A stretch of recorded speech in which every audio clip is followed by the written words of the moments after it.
Hello, I'm Liz Jarvis, Managing Director of Landmark Search Businesses, which includes our Search Flow brand. We're delighted to participate in National Conveyancing Week, and today I'm going to talk to you about the recent interest in upfront data.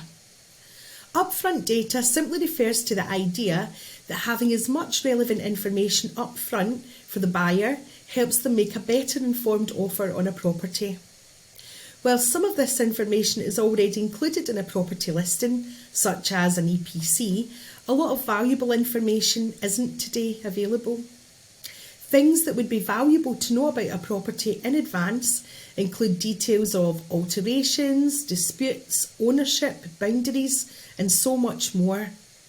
Let's think for a moment about why this would be useful to the process. Now, the idea of upfront data is nothing new. How many of us remember HIPs? Do you want to put up your hand to that one? Do you remember what happened next? The original idea, conceived in Labour's manifesto back in 1997, proposed to address the problem of gazumping. HIPs were officially launched in August 2007, and although the concept was a good one, the scheme was scrapped in May 2010. Research at the time suggested that home buyers were concerned about the reliability of information that they received from the seller, and they also balked at some of the upfront costs. Since house buying is based on the caveat emptor model, the buyer is liable for the purchase, so data from the seller risks being seen as compromised. So why is upfront data back in the agenda now? And what would we need to change to make it more successful than HIPs was? The reason is rooted in the underlying facts. When we looked inside our own Landmark Information Group data, spanning 20 years of England and Wales property sale and purchase information, we found something striking. In 2007, the same year that HIPs were introduced, the average time to complete on a home purchase was 83 days. And yet, contrast that with today, where it now takes, on average, from instruction to completion, 135 days. So, with longer transactions, it's inevitable that the risk of them falling through is annoyingly higher. Just go look at the Home Buyer Bureau Q3 2022 data that showed the number of sales collapsing hit a 5-year high, up 18.7% on the previous quarter and up 16.3% annually. Isn't that just the opposite of what everyone wants?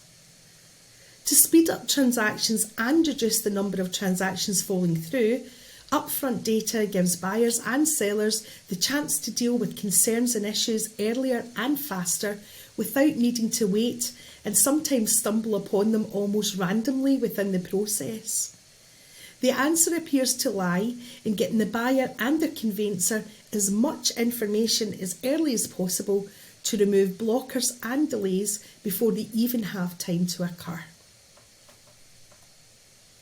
If we look at some really interesting recent progress, in December 2022, the Home Buying and Selling Group released the first public version of its new Property Data Trust Framework. The aim being to provide upfront data in an available and shareable digital format. Their new framework includes a recommended free-to-use open source repository of technically standardised document templates to work towards a rich and complete collection of upfront data for customers, estate agents and conveyancers. We believe this makes complete sense. The industry is founded on a large number of data suppliers and many documents that relate to a property which define the concerns one should have when buying it. Landmark as a company has many different businesses that provide underlying platforms that span estate agency, conveyancing, geospatial, valuation and mortgage services. As we standardise the documents and data we move around our business and that of our customers, we fully agree that moving more useful data up front completely transforms the time it takes and the experience of buying property while dealing with all the very real concerns that are bound to arise. Now, I've been in this industry for a very long time, and it's fair to say that I've seen almost everything that can and will go wrong.